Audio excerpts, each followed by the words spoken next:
Hospitals save lives. Patients file masterpieces. Tonight, 69. Absurd complaints that make malpractice sound reasonable. From vegan blood demands to toxic positivity, teddy bears. No gore, no lectures, just a guided tour of weaponized entitlement, medical bureaucracy, and comedy you can hear on a heart monitor. Take a deep breath. We're testing humanity's pain tolerance for nonsense. 1. A patient filed a formal grievance against his doctor for being too good at his job. After a full physical, the doctor gave him a clean bill of health, declaring him to be in excellent condition. The patient's complaint? He felt he didn't get his money's worth from his insurance copay without receiving at least one prescription or a diagnosis for a rare, exotic illness. He literally complained that he paid for a service and the outcome was that he was perfectly healthy, demanding a refund for the lack of problems found. 2.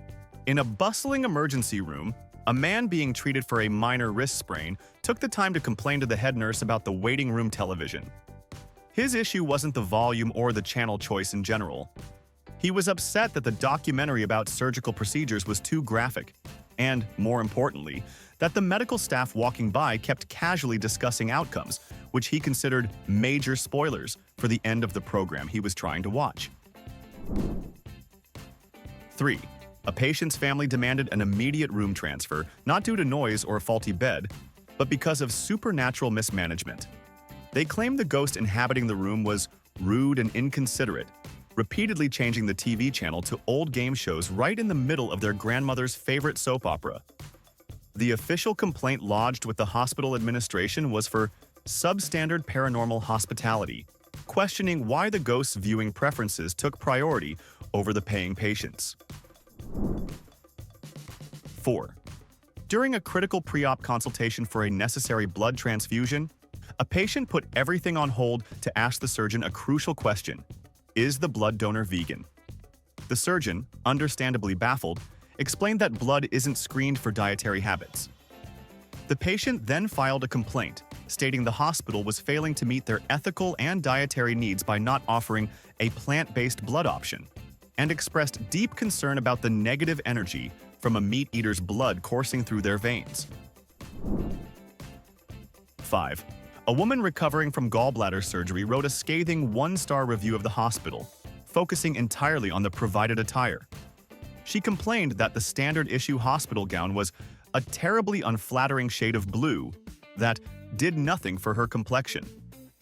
Her official feedback suggested that the hospital should offer a seasonal palette of gowns and perhaps collaborate with a fashion designer to create something more stylish and less demeaning for patients who want to look their best, even while on morphine. 6. The maternity ward is usually filled with the sounds of newborns, a fact most new parents expect. However, one new father lodged a formal noise complaint against the family in the adjacent room. His reason? Their newborn was crying, which he claimed was excessively loud and unprofessional for a hospital environment. He argued it was disrupting his own baby's sleep and demanded the staff do something to soundproof the other baby or move them to a different, non-crying section of the ward. 7. After a 15-minute consultation, a doctor diagnosed a patient's skin condition as a simple case of contact dermatitis. The patient became irate and later complained to the hospital board. Why? Because according to his own extensive 10-minute internet search, he was convinced he had a rare Amazonian fungal infection. The complaint accused the doctor, who had 25 years of medical experience, of being arrogant, dismissive of patient research, and unwilling to respect the authority of a well-regarded symptoms website. 8. A man complained that the hospital was insulting his intelligence on his itemized bill. He was furious about a specific charge from his emergency room visit. It wasn't for a procedure or medication, but for a diagnostic code his insurance was billed for, code W22.0XA, which stands for Walked into Lamppost Initial Encounter. He claimed the description was judgmental and unnecessarily specific, and that the hospital had no right to document the exact, embarrassing cause of his concussion for the world to see. 9. Following a successful routine surgery, a patient's chief complaint had nothing to do with their recovery or the quality of care. They were furious because they had woken up from anesthesia to find their dentures were missing. The staff located them safely in the recovery room, exactly where they had been placed for the procedure. The patient's complaint was that nobody had woken them up sooner to inform them where their teeth were, causing them severe emotional distress over their temporary and medically necessary toothlessness. 10. A patient gave their surgeon the lowest possible rating on a post-op survey, despite a flawless and life-saving heart operation. The reason for the terrible review? The surgeon's taste in music. The patient, who was fully unconscious under general anesthesia during the entire procedure, complained that they could subconsciously hear the surgeon's classic rock playlist. They claimed the aggressive guitar solos of bands like AC/DC created a stressful and unprofessional surgical atmosphere that negatively impacted their healing aura. 11. A patient recovering from a major surgery lodged a formal culinary complaint with the hospital's food service department. The issue wasn't the taste or temperature of his meal. He was deeply offended that his serving of lime jello was presented without a mint leaf garnish. His written feedback stated that the lack of aesthetic effort was unacceptable and showed a disregard for the patient's dining experience, turning his moment of simple pleasure into a reminder of his sterile, garnish-free environment. 12. A woman scheduled for a routine blood test refused to let the phlebotomist proceed and demanded a different one. Her reason, filed with the lab supervisor, was that the phlebotomist had uninspiring veins. She claimed that looking at the technician's barely visible veins gave her a profound lack of confidence in their ability to find her own. She argued that any truly skilled phlebotomist should, as a matter of professional pride, have prominent, easily accessible veins to serve as a portfolio of their work. 13. An elderly man who had just visited his wife in the orthopedic wing made his way to the information desk, not to ask for directions, but to complain about the hospital's parking lot. His grievance was that it was too well signed and logically laid out. This, he claimed, denied him a legitimate excuse to wander aimlessly for 10 minutes to get his thoughts in order before going home. And he was frustrated by the sheer efficiency that forced him to find his car immediately. 14. Convinced he had a rare medical condition, a patient complained that his doctor was negligent and dismissive. The doctor had diagnosed him with a common cold, but the patient, who had just binge-watched a popular medical drama, insisted on being tested for a series of obscure, often fatal diseases he'd seen on the show. The official complaint accused the doctor of lacking diagnostic imagination and refusing to investigate clearly televised symptoms that a more famous TV doctor would have spotted immediately. 15. Right before being wheeled into the operating room, a patient caused a significant delay by complaining about the surgeon's choice of surgical marker. The purple ink used to mark the incision site, she argued, aggressively clashed with her spray tan. She requested that the procedure be postponed until the hospital could procure a marker in a more complementary color, perhaps a bronze or a soft gold, to ensure her pre-operative aesthetic harmony was not disrupted for her social media posts.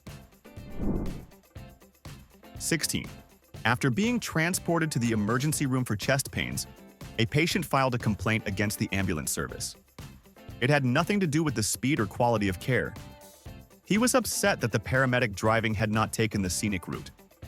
He argued that the stress of the efficient, traffic-free highway route was probably worse for his condition than a calming, leisurely drive through the park, which he felt would have been more therapeutic and shown better judgment on the driver's part. 17. A man in a crowded waiting room complained to the receptionist that the magazines provided were too current.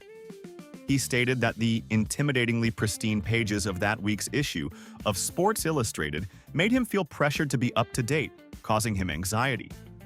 He fondly recalled the comforting, well-worn magazines of yesteryear and suggested the clinic invest in a library of periodicals that were at least 3 to 5 years old to create a more relaxed and nostalgic waiting experience for patients. 18. A man who had a heart attack in the hospital lobby and was successfully revived by a crash team later tried to dispute the bill. His specific complaint was regarding the charge for the defibrillator pads and the CPR administered. His logic, explained in a letter to the billing department, was that since he was technically deceased at the time, he was not in a position to consent to the treatment. He was, therefore, demanding a full refund for the unsolicited life-saving service he had no memory of agreeing to.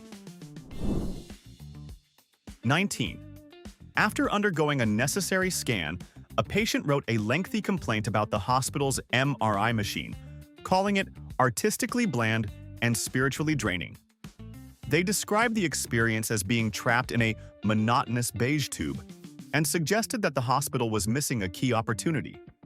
Their recommendation was to commission local artists to paint vibrant, inspirational murals on the inside of the MRI tunnel, turning a terrifying medical procedure into a journey of artistic discovery. 20. A woman filed a formal grievance against her dermatologist, not for malpractice, but for being too good at his job personally. Her complaint was that the doctor's own flawless, poreless complexion was unrelatable and, frankly, a bit smug. She argued that his perfect skin made her feel inadequate, and that she couldn't possibly trust the advice of someone who had clearly never experienced the deep, emotional suffering of a persistent blemish. She wanted a doctor with at least a few visible imperfections. 21. The parents of a teenager who had his tonsils removed complained that the post-operative care instructions were insultingly simple. They felt the use of plain language and bullet points instead of complex medical terminology was patronizing. Their letter stated that they were highly educated individuals capable of deciphering multisyllabic medical jargon, and that the hospital's attempt to make the instructions easy to understand implied that the staff thought they were idiots. 22. A hospital's new therapy animal program hit a snag when a patient in the long-term care wing complained about the golden retriever. The patient's issue was that the dog was unrealistically cheerful, and its relentless tail wagging was creating a toxic environment of forced positivity. The patient requested a more emotionally nuanced therapy animal, suggesting perhaps a melancholic basset hound who would better reflect the grim reality of the hospital experience and just sit quietly with him in mutual despair. 23. A patient complained to the medical board that his doctor's handwriting was suspiciously neat. He argued that the universally recognized, illegible scrawl of a physician is a mark of authenticity and genius.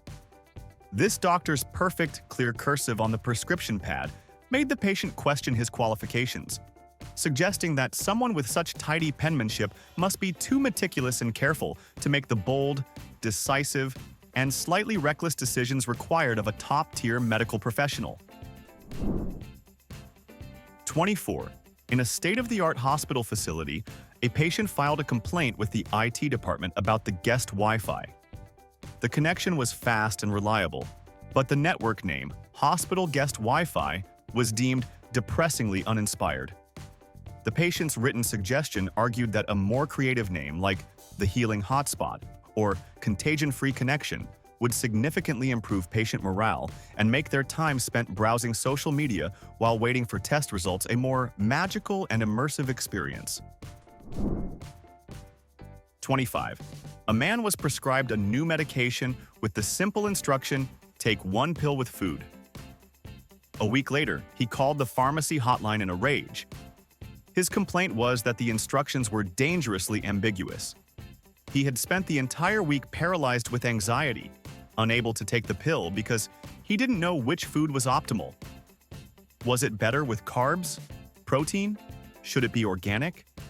He accused the pharmacist of culinary negligence for not providing a detailed, approved menu. 26. The constant rhythmic beeping of a heart monitor is a sound of life in a hospital, but for one patient, it was a source of great distress. A former music teacher, she filed a formal complaint that her monitor was painfully off-key. She insisted the steady B-flat note was musically morose and was actively hindering her recovery by creating a dismal auditory atmosphere. She demanded to be hooked up to a machine that beeped in a more uplifting and harmonious C major chord.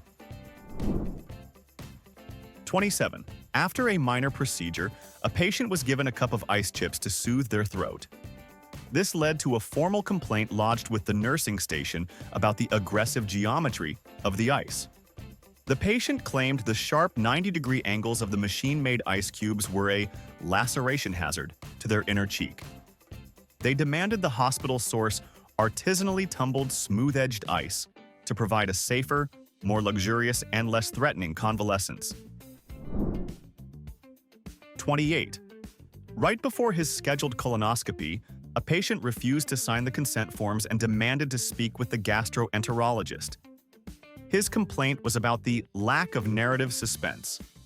He felt that going into the procedure blind was anticlimactic.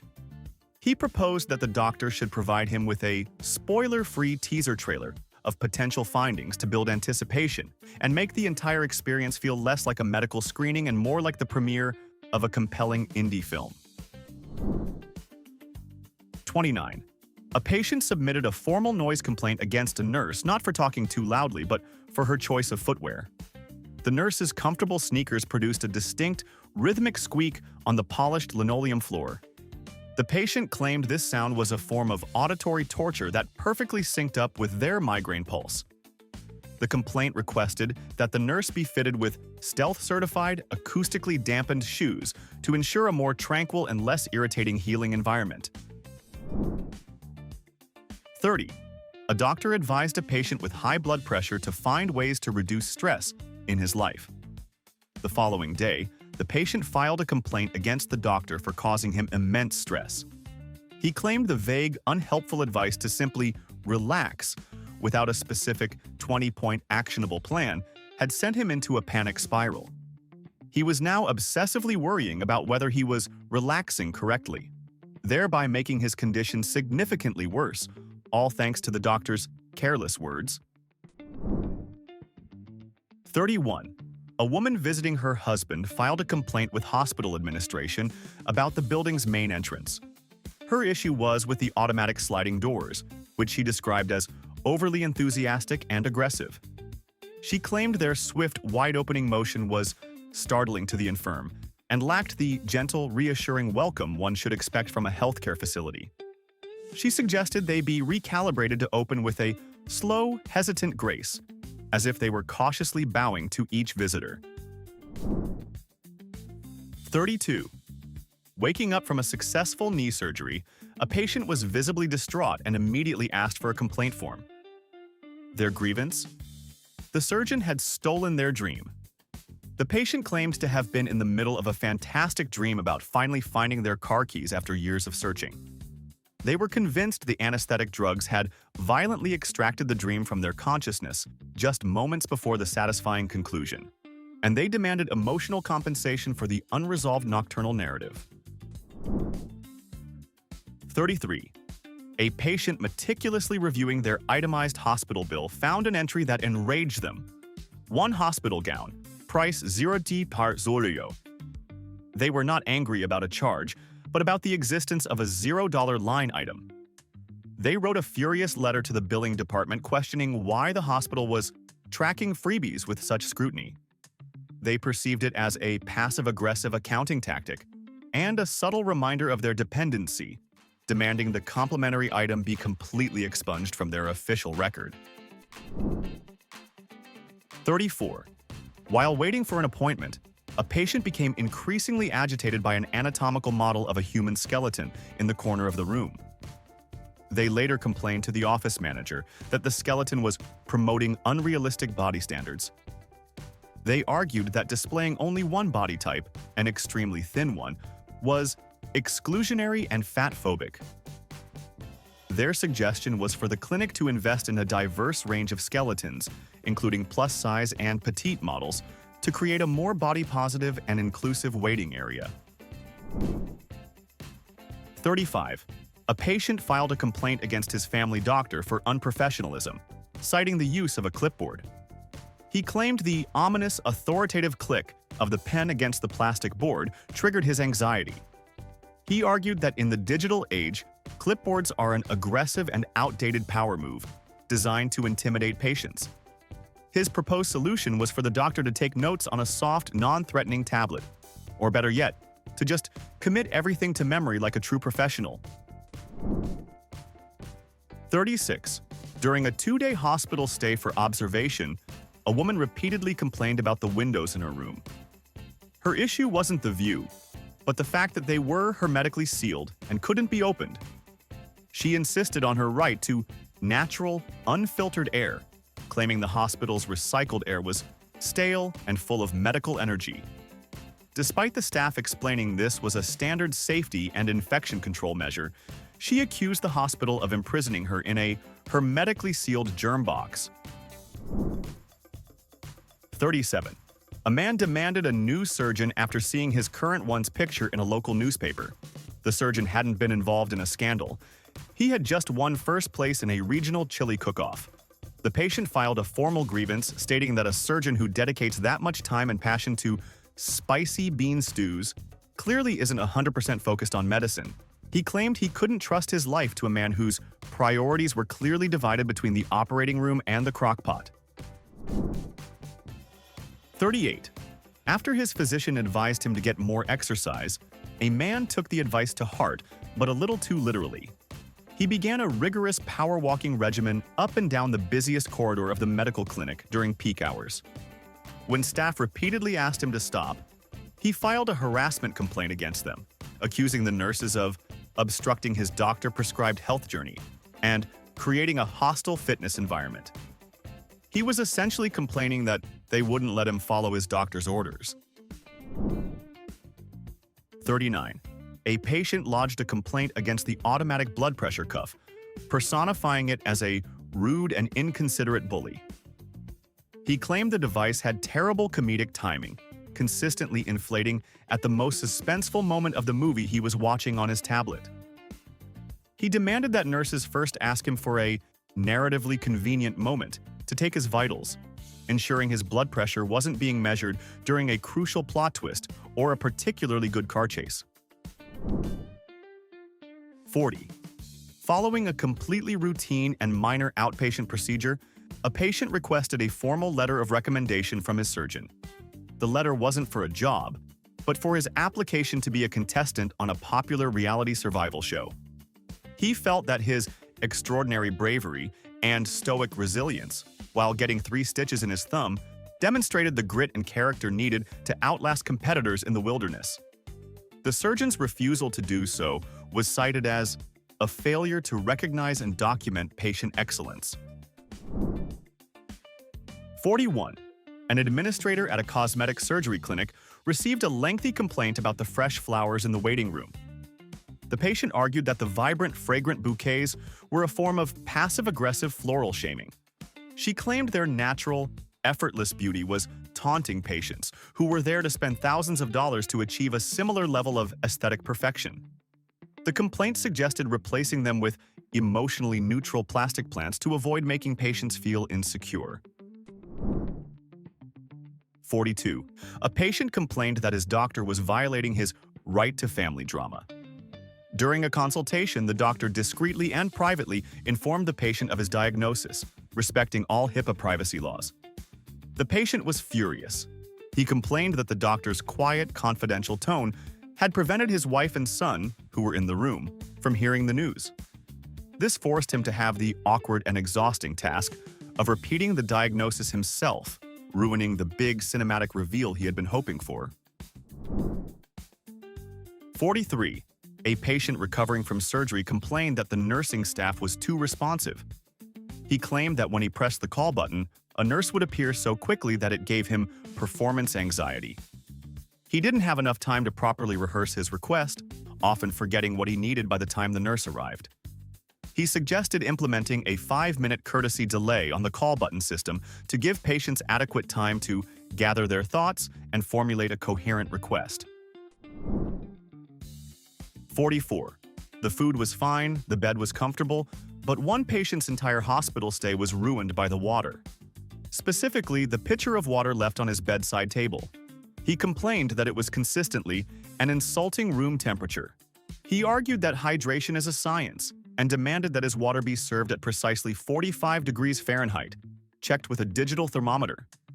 Anything warmer, he claimed, was unfit for a healing body and showed a shocking disregard for basic thermodynamics. 45. After a week-long stay, a patient's main feedback was a harsh critique of the hospital's uniform policy. He complained that the fact that all nurses wore the same blue scrubs was creatively stifling and Orwellian. His official suggestion was that the hospital should allow nurses to express their individuality through unique, personalized scrubs, or at the very least, implement a Funky Friday where medical staff could wear tie-dye or animal print uniforms to boost patient morale and break the clinical monotony. 46. A patient refused to sign his discharge papers, not because he disagreed with the medical instructions, but because he objected to the font they were printed in. He claimed that the use of Times New Roman was cold, impersonal, and emotionally sterile. He felt that receiving life-altering information in such a soulless corporate typeface was dehumanizing. He would only agree to leave once the hospital reprinted all of his documents in what he considered to be a warmer, more compassionate font, Comic Sans, Comic. 47. A patient complained that the hospital was culturally insensitive to his lifestyle as a night owl. He filed a grievance because the cafeteria closed at 8 p.m., leaving him with no options for a hot meal during his peak waking hours around 2 a.m. He argued that the hospital's diurnal-centric meal schedule was discriminatory and failed to accommodate his chronotype. He demanded the hospital provide a 24-hour full-service bistro to cater to patients who prefer a nocturnal schedule. 48. An outpatient visiting a clinic for a simple checkup became incensed and filed a complaint about the artwork in the hallway. The clinic had displayed a series of calming, abstract watercolor paintings. The patient's issue? They were too subjective. He claimed the lack of a clear, definable subject in the paintings was mentally taxing and caused him interpretive anxiety. He demanded the hospital replace them with straightforward, unambiguous photographs of things like fruit bowls or sunsets. 49. After being prescribed antibiotics, a patient called the pharmacy to complain about the child-proof cap on the bottle. It wasn't that he couldn't open it. In fact, he found it far too easy. His complaint was that the cap's lack of a real challenge insulted his intelligence and manual dexterity. He felt that conquering a difficult bottle cap was a small, satisfying victory, and that the pharmacy, by providing such a simple one, had robbed him of that daily sense of accomplishment. 50. During a routine eye exam, a patient complained that the standard letter chart was politically biased. He argued that the specific combination of letters E, F, P, T, O, Z was a blatant and subliminal endorsement of a political agenda he didn't agree with, though he couldn't quite articulate which one. He demanded to be tested using a politically neutral chart, suggesting perhaps one that only used the letters from the word harmony, or better yet, a series of ideologically vetted shapes. 51. A patient in the emergency room waiting area complained to the triage nurse that the complimentary hand sanitizer was too effective. He claimed the instant clean feeling it provided was unsettling and unnatural. He preferred the honest, lingering grime of the outside world, and felt the aggressive sterilization was a chemical assault on his personal microbiome. He requested that the hospital provide a less potent, artisanally dirty, hand-washing alternative, perhaps a simple bowl of unchlorinated water. 52. The family of a patient complained that the get-well-soon cards they had brought were not being displayed with sufficient prominence. They accused the nursing staff of subpar curatorial standards, noting that the cards were simply placed on the bedside table instead of being arranged in a thematically cohesive and aesthetically pleasing manner. They requested that a dedicated card specialist be assigned to the floor to ensure all patient greetings were given the artistic presentation they deserved. 53. A patient recovering from a broken leg complained that the physical therapist was unrealistically optimistic. She claimed the therapist's constant encouragement and can-do attitude was exhausting and put immense pressure on her to feel positive when she simply wanted to be miserable. The formal complaint requested a therapist with a more pragmatic, even slightly pessimistic outlook who would acknowledge the inherent drudgery of her recovery process instead of constantly trying to cheer her up. 54. A man complained that the hospital was responsible for his recent weight gain.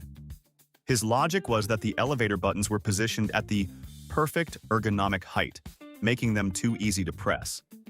If the buttons had been placed in a more awkward, hard-to-reach spot, he argued, he would have been subtly encouraged to take the stairs. He accused the hospital's thoughtless, user-friendly design of enabling his sedentary lifestyle and demanded they re-engineer their elevators to be more inconvenient. 55. After a doctor explained a patient's diagnosis using a highly detailed 3D anatomical model, the patient lodged a complaint. The model, they claimed, was disgustingly realistic, and the act of seeing their own internal organs replicated in plastic was emotionally scarring. They argued the doctor should have used a more abstract and less visceral method of explanation, like a poorly drawn sketch on a napkin, to spare them the horrifying trauma of understanding their own biology so clearly. 56. A patient complained that their surgeon was unprofessionally good-looking. They insisted that the surgeon's distractingly handsome face made it impossible to concentrate on the important preoperative information being discussed. The official complaint stated that the surgeon's attractiveness created a power imbalance and was a clear violation of professional boundaries. They suggested the hospital should only hire surgeons who met a medium standard of appearance to ensure patients could focus on their medical care. 57.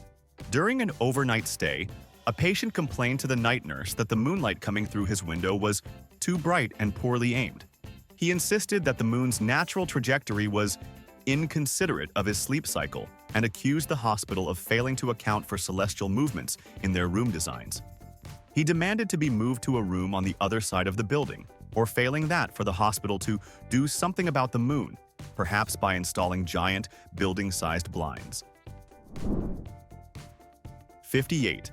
A woman in the maternity ward complained that the hospital-provided baby blankets were ideologically problematic. The standard pink and blue options, she argued, were enforcing outdated gender stereotypes from the moment of birth. She demanded a gender-neutral, ethically sourced artisanal swaddling cloth in a shade of beige or muted gray. The complaint escalated to the hospital's ethics committee, where she questioned the entire institution's commitment to progressive parenting over a simple receiving blanket. 59. A patient insisted on a full refund for his emergency room visit because the hospital smelled too clean. He complained that the distinct sterile scent of bleach and antiseptic was unnatural and suspicious, suggesting it was being used to cover up something sinister. He argued that a trustworthy hospital should have a more organic, lived-in aroma, and the aggressive cleanliness made him deeply uncomfortable and questioned the institution's transparency. 60. A patient filed a formal complaint that his medical chart was insultingly thin. After a lifetime of what he considered to be fascinating, minor ailments and dramatic self-diagnoses, he was appalled to see his entire medical history condensed into a mere half-inch folder. He accused the healthcare system of failing to capture his narrative complexity and demanded that his file be expanded with anecdotes, personal reflections, and a more detailed account of his rich and varied patient journey. 61. A woman refused to complete her pre-admission paperwork, citing philosophical objections to the multiple-choice format.